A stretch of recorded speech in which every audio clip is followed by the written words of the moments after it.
कल ये अतुल प्रधान में आपको बाहर निकालूंगा। आप सबसे ज्यादा न्यूसेंस करते हो, आप सबसे ज्यादा न्यूसेंस करते हैं। आप मेरे से बहस करोगे, आप मेरे से बहस करोगे, you are not allowed to that.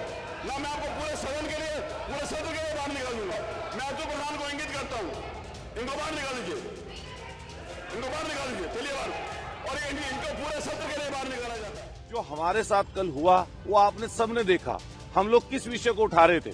हम जनहित के विषय को उठा रहे थे। हम लोग चुनकर आए हैं, जनता ने हमें चुनकर भेजा है यहाँ पर सदन में, तो जनता की बात कहने के लिए भेजा है। आप सब जानते हैं कि इस समय पर कैसे लोकतंत्र का हनन हो रहा है और इस चीज को आप समझेंगे संविधान की धज्जियां कैसे उड़ाई जा रही हैं। अगर विपक्ष शांतिपूर्वक तरीके से अपनी किसी विषय पर बात रखता है तो उसको किस तरीके से प्रताड़ित किया जाता है और किस तरह की मर्यादा, किस तरह की भाषा का इस्तेमाल हो रहा है।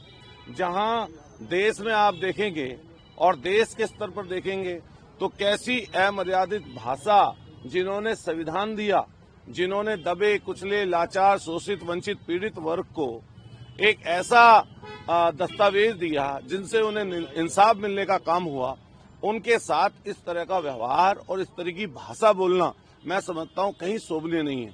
हम सब लोग बाबा साहब को मानते हैं और इनकी विचारधारा भाजपा की आरएसएस की विचारधारा जो है उससे भी सब लोग परिचित हैं। यहाँ तक कि प्रकाश अंबेडकर जी ने भी कल कहा कि आरएसएस हमेशा से बाबा साहब भीमराव अंबेडकर साहब की विचारधारा के विरोध में रही है, खिलाफ में रही है। जो हमारे साथ कल हुआ वो आपने सबने देखा। हम लोग किस विषय को उठा रहे थे? हम जनहित के विषय को उठा रहे थे। हम लोग चुनकर आए हैं, जनता ने हमें चुनकर भेजा है यहाँ पर सदन में, तो जनता की बात कहने के लिए भेजा है। आज का अखबार उठा के आप देख लीजिए, अस्पतालों के बाहर मरीजों की लूट चल रही है। कोई बड़ा अखबार उठा के देख लीजिए, मरीजों को लूट के ले जाया जा रहा है इनकी नाक के नीचे। हम पूछना चाहते हैं स्वास्थ्य मंत्री से, डिप्टी चीफ मिनिस्टर हैं, जो झांसी का कांड हुआ, जो झांसी में बच्चे, हमारे नवजात बच्चे की मौतें हुई, अगर हम उसकी बात नहीं उठा सकते सदन में तो क्या हम लोग बोलेंगे? अगर हम ये नहीं कह सकते डॉक्टरों की कमी है, प्राइवेट अस्पतालों में लूट है, दवाई के नाम पर, जांच के नाम पर, फीस के नाम पर, और आप किसी आम आदमी से रास्ते चलते से पूछ लीजिए कि सरकारी अस्पतालों की दुर्दशा क्या है। यहाँ तक कि कई सौ मरीज 3-3 दिन तक, 4-4 दिन तक यहाँ इनकी नाक के नीचे, जहाँ KGMU है, जहाँ पे लोहिया इंस्टीट्यूट है, यहाँ पे कैंसर इंस्टीट्यूट इतना बड़ा माननीय अखिलेश यादव जी ने दिया, लेकिन उसको बर्बाद करने का काम इन्होंने बनाया नहीं आज तक। अभी झांसी का जहां मैं जिक्र कर रहा हूँ, 500 बेड का अस्पताल माननीय अखिलेश यादव जी ने दिया था, आज तक ये उसको चला नहीं पाए। तो ऐसी स्थिति में खुद सोच के देखिए आप कि हम अगर उस आवाज को उठाते हैं तो हमारी आवाज को दबा रहे हैं, लेकिन ये आवाज दबेगी नहीं। जनता ने चुनकर भेजा है, हमारी फर्स्ट एंड लास्ट प्रायोरिटी जनता है। हम जनता के लिए हैं, जनता के लिए लड़ेंगे, और अगर जान भी चली जाएगी जनता के लिए तो वो भी देने का काम पूरे सदन से निष्कासित कर दिए गए।